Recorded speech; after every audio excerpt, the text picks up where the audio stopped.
23 अप्रैल 2020 corona का कहर जारी। सिंगापुर में 1 जून तक बढ़ा लॉकडाउन। सिंगापुर सरकार ने हाल ही में कोरोना को काबू में करने के लिए अपने देश में लॉकडाउन 1 जून तक बढ़ा दिया है।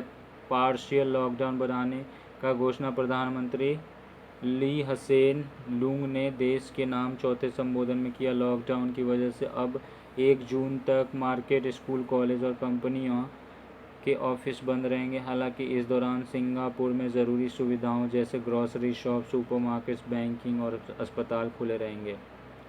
सिंगापुर में दूसरे देशों के मुकाबले कोरोना के मरीजों की संख्या काफ़ी कम है, लेकिन फिर भी सरकार एहतियातन लॉकडाउन जारी रख रही है। प्रधानमंत्री ली हसियन लुंग ने अपने नागरिकों से सख्त प्रतिबंधों का पालन करने और एक दूसरे की मदद करने का आग्रह किया है। बता दें कि देश में कोविड-19 के 1111 नए मामलों की पुष्टि की गई है, जिनमें से अधिकांश डॉर्मेट्री में रहने वाले विदेशी श्रमिकों शामिल हैं। इसके बाद देश में संक्रमितों का आंकड़ा 9,125 तक पहुंच गया है। भारतीय अमेरिकी सुदर्शन बाबू अमेरिका के शीर्ष विज्ञान बोर्ड में नियुक्त। अमेरिका के राष्ट्रपति डोनाल्ड ट्रंप ने 20 अप्रैल 2020 को भारतीय मूल के सुदर्शनम बाबू को देश के राष्ट्रीय विज्ञान बोर्ड में नियुक्त किया है। उन्हें 6 साल के कार्यकाल के लिए राष्ट्रीय विज्ञान बोर्ड के सदस्य के रूप में नियुक्त किया गया है। उन्होंने साल 1988 में IIT मद्रास से technology, post graduation, industrial metallurgy, welding और साल 1986 में कोयम्बटूर के PSG कॉलेज और टेक्नोलॉजी से इंजीनियरिंग मेटलर्जी में ग्रेजुएशन किए हैं। सुदर्शनम बाबू इस प्रतिष्ठित बोर्ड में तीसरे भारतीय अमेरिकी होंगे। अन्य 2 एरिज़ोना स्टेट यूनिवर्सिटी से सेथुरमन पंचनाथन और यूनिवर्सिटी ऑफ वर्मोंट से सुरेश वी गरिमेला इस बोर्ड में शामिल हैं। वे वर्तमान में inter disciplinary research and graduate education के लिए ब्रैडसेन सेंटर के निदेशक हैं। साथ ही ORNL गवर्नर के उन्नत विनिर्माण के अध्यक्ष भी हैं। BRO ने 27 दिनों के अंदर बना दिया पुल, चीन के बॉर्डर तक पहुंचेगा सामान। सीमा सड़क संगठन ने अरुणाचल प्रदेश की सुबनसिरी नदी पर महज 27 दिनों में डेपोरिजो पुल बनाकर तैयार किया। यह पुल भारत चीन सीमा पर लाइन ऑफ एक्चुअल कंट्रोल तक 40 टन वजनी वाहनों को पहुंचाने में खास मददगार होगा। अरुणाचल प्रदेश के मुख्यमंत्री पेमा खांडू ने 20 अप्रैल 2020 को वीडियो कॉन्फ्रेंसिंग के जरिए इस पुल का उद्घाटन किया। अभी तक इस पुल का वज़न 24 टन था, जिसे अपग्रेड करके 40 टन किया गया है, जिससे भारी वाहनों की आवाजाही सुनिश्चित हो सकेगी। यह पुल आसपास के लगभग 451 गांवों में वस्तुओं एवं सेवाओं की आपूर्ति की उपलब्धता को भी सुनिश्चित करने में मदद करेगा और ऊपरी सुबनसिरी ज़िले में बुनियादी ढांचे के विकास में सहायक होगा। यह पुल सुबनसिरी नदी पर बने 2 पुलों में से एक है, जो अरुणाचल प्रदेश के दापोरिजो क्षेत्र को शेष राज्य से जोड़ता है। भारत सरकार ने FDI पॉलिसी में किया बदलाव।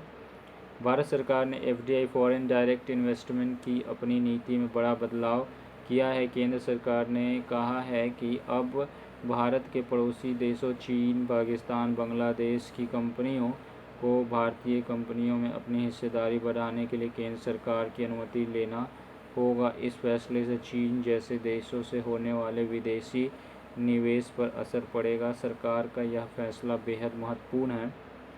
सरकार ने यह फैसला इसलिए लिया है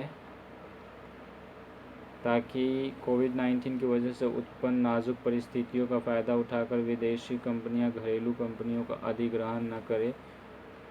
बांग्लादेश, चीन, पाकिस्तान, भूटान, नेपाल और म्यांमार की ज़मीनी सीमा भारत से लगती है। गौरतलब है कि FDI का विनियमन वित्त मंत्रालय द्वारा और विदेशी पोर्टफोलियो निवेश का विनियमन सेबी द्वारा किया जाता है।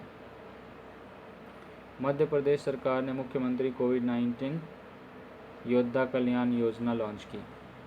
मध्य प्रदेश सरकार ने मुख्यमंत्री कोविड-19 योद्धा कल्याण योजना लॉन्च की है। मध्य प्रदेश सरकार के अनुसार प्रदेश के लगभग 1 लाख आंगनवाड़ी कार्यकर्ताओं और सहायिकाओं को मुख्यमंत्री कोविड-19 योद्धा कल्याण योजना का लाभ प्राप्त होगा। मध्य प्रदेश सरकार की इस योजना के तहत लोक स्वास्थ्य एवं परिवार कल्याण विभाग, चिकित्सा, शिक्षा एवं आयुष विभाग के सभी सफाई कर्मचारी, वार्ड बॉय, आशा कार्यकर्ता, पैरामेडिकल स्टाफ, डॉक्टर, विशेषज्ञ तथा अन्य स्वास्थ्य कार्यकर्ता, नगरीय प्रशासन के सभी सफाई कर्मचारियों आदि को भी शामिल किया गया है। योजना के अनुसार यदि कोरोना वायरस से लड़ते हुए किसी भी कर्मचारी की मृत्यु हो जाती है तो उसके परिजन को 50 लाख रुपए की सहायता दी जाएगी। हालांकि संक्रमित व्यक्ति के इलाज के दौरान संक्रमित होने पर इलाज का खर्च इसकी परिधि में नहीं आएगा। योजना 30 मार्च से 30 जून तक के लिए लागू की गई है।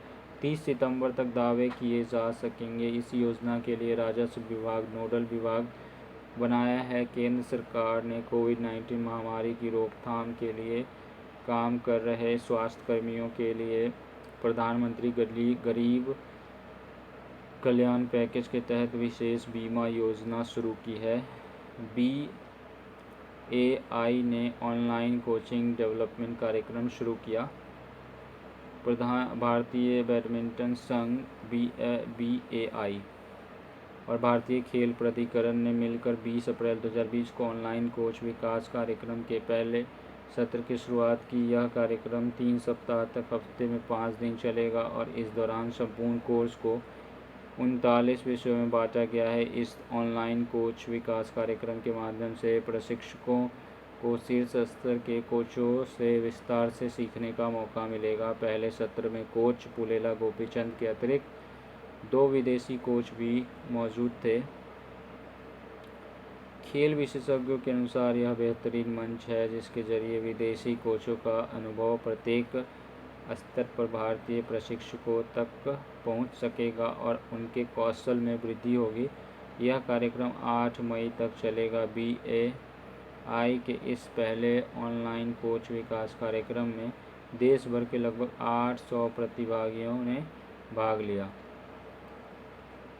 NDB को आपात सुविधा कोष बढ़ाकर $10 अरब करना चाहिए, केंद्रीय वित्त मंत्री ने ऐसा कहा है। केंद्रीय वित्त मंत्री ने वीडियो कॉन्फ्रेंसिंग के जरिए NDB के बोर्ड ऑफ गवर्नर्स की 5वीं वार्षिक बैठक में भाग लिया। इस बैठक में निर्मला सीतारमण ने कोविड-19 महामारी से निपटने के लिए ब्रिक्स देशों को वित्तीय सहायता प्रदान करने पर NDB के प्रयासों की सराहना की। उन्होंने इस स्वास्थ्य संकट को नियंत्रित करने के लिए भारत सरकार द्वारा उठाए गए विभिन्न उपायों की भी रूपरेखा के बारे में भी इस बैठक में जानकारी दी। केंद्रीय वित्त मंत्री ने G20 फोरम में अन्य अंतर्राष्ट्रीय वित्तीय संस्थानों, बहुपक्षीय विकास बैंक के साथ शामिल होने के लिए NDB को आवश्यक कार्रवाई करने के लिए प्रोत्साहित किया। हमारी वित्त मंत्री ने यह भी सुझाव दिया कि NDB को नवीन क्रियाकलापों का पालन करना चाहिए जो ब्रिक्स राष्ट्रों को उनके सतत विकास के लक्ष्यों को हासिल करने के लिए सहायता करेंगे। और डे 2020 जानिए इसका इतिहास और महत्व। पृथ्वी दिवस का मुख्य उद्देश्य पर्यावरण संरक्षण के प्रति लोगों को जागरूक बनाना है। इस साल पृथ्वी दिवस का थीम है क्लाइमेट एक्शन है, जबकि पिछले साल इसका थीम प्रोटेक्ट आवर स्पीशीज था। पृथ्वी पर रहने वाले सभी जीव जंतुओं और पेड़ पौधों को बचाने तथा दुनिया भर में पर्यावरण के प्रति जागरूकता बढ़ाने के लक्ष्य के साथ पृथ्वी दिवस मनाया जाता है। पृथ्वी दिवस अर्थ डे को पहली बार 1970 में 22 अप्रैल को मनाया गया था।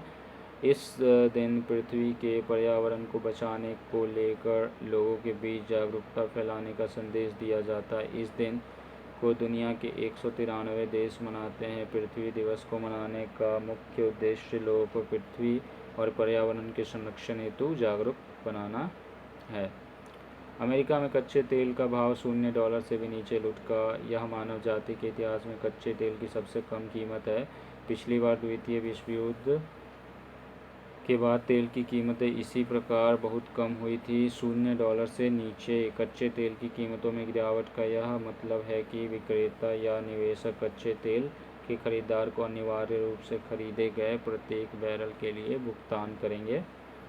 वर्तमान परिदृश्य में जबकि कच्चे तेल की आपूर्ति नियमित है, मांग में काफ़ी गिरावट आ गई है और जिसके परिणामस्वरूप कच्चे तेल की वैश्विक मांग से कहीं अधिक उसकी आपूर्ति हो रही है, ऐसी किसी भी परिस्थिति में संबद्ध वस्तु की कीमत गिर जाती है। जियो प्लेटफॉर्म्स की 9.99% हिस्सेदारी खरीदेगा फेसबुक। इस समझौते से रिलायंस इंडस्ट्री समूह को अपने कर्ज का बोझ कम करने में सहायता मिलेगी तथा फेसबुक की भारत में उपस्थिति और मजबूत होगी। उसके लिए उपयोगकर्ता आधार के लिहाज से भारत सबसे बड़ा बाजार है। रिलायंस जियो ने एक बयान में कहा कि आज हम रिलायंस इंडस्ट्री के जियो प्लेटफॉर्म लिमिटेड में फेसबुक के $5.7 बिलियन 43,574 करोड़ रुपए के निवेश की घोषणा करते हैं। फेसबुक के लिए भारत विश्व भर में सबसे अधिक सुलभ बाजार है। भारत में फेसबुक दुनिया के अन्य देशों की अपेक्षा सबसे अधिक प्रयोग की जाने वाली सोशल नेटवर्किंग साइट है। गौरतलब है कि सोशल मीडिया कंपनी फेसबुक ने भारत में साल 2020 तक 34 करोड़ मासिक एक्टिव यूजर्स बनाने का लक्ष्य रखा है। वन लाइनर्स की बात करें तो केंद्रीय वित्त मंत्री ने 20 अप्रैल 2020 को नई दिल्ली में वीडियो कॉन्फ्रेंस के माध्यम से जिस बैंक के बोर्ड ऑफ गवर्नर्स की 5वीं वार्षिक बैठक में भाग लिया तो न्यू डेवलपमेंट बैंक। हाल ही में भारतीय प्रतिभूति और विनिमय बोर्ड ने विदेशी निवेश से जुड़े संरक्षक बैंकों को जिस देश से आने वाले विदेशी निवेश की निगरानी में वृद्धि करने को कहा है, चीन। हाल ही में किस राज्य सरकार ने मुख्यमंत्री कोविड-19 योद्धा कल्याण योजना लॉन्च की है? मध्य प्रदेश। हाल ही भारतीय बैडमिंटन संघ और भारतीय खेल प्राधिकरण ने संयुक्त तौर पर 20 अप्रैल 2020 को किसके नेतृत्व में ऑनलाइन कोच विकास कार्यक्रम की शुरुआत की है? पुलेला गोपीचंद। अगला है वह राज्य सरकार जिसने मानसून से पहले राज्य में जल निकायों को गहरा करने के लिए सुजलाम सुफलाम जल संचयम अभियान के तीसरे संस्करण की शुरुआत की है? गुजरात। फेसबुक ने हाल ही में मुकेश अंबानी की कंपनी जियो प्लेटफॉर्म लिमिटेड में कितने फीसद हिस्सेदारी खरीदने की घोषणा की है? 9.99%। अगला है सिंगापुर के प्रधानमंत्री ली हिसेन लुंग ने देश में आंशिक प्रतिबंध कितने तारीख तक के लिए बढ़ा दिया है, जो 4 मई को समाप्त होने वाला था 1 जून को। अमेरिकी राष्ट्रपति डोनाल्ड ट्रंप ने भारतीय मूल के किस अमेरिकी नागरिक को शीर्ष विज्ञान बोर्ड का सदस्य नियुक्त किया है? तो सुदर्शन बाबू। अगला है पृथ्वी दिवस किस दिन मनाया जाता है? 22 अप्रैल को। अगला है हाल ही में सीमा सड़क संगठन ने किस राज्य के ऊपरी सुबनसिरी जिले में सुबनसिरी नदी के ऊपर डापोरिजो में 430 फीट लंबे पुल निर्माण का उन्नयन किया? Arunachal Pradesh. Thank you. Please subscribe the channel, like and share the video with your family and friends. जय हिंद, जय भारत, वंदे मातरम।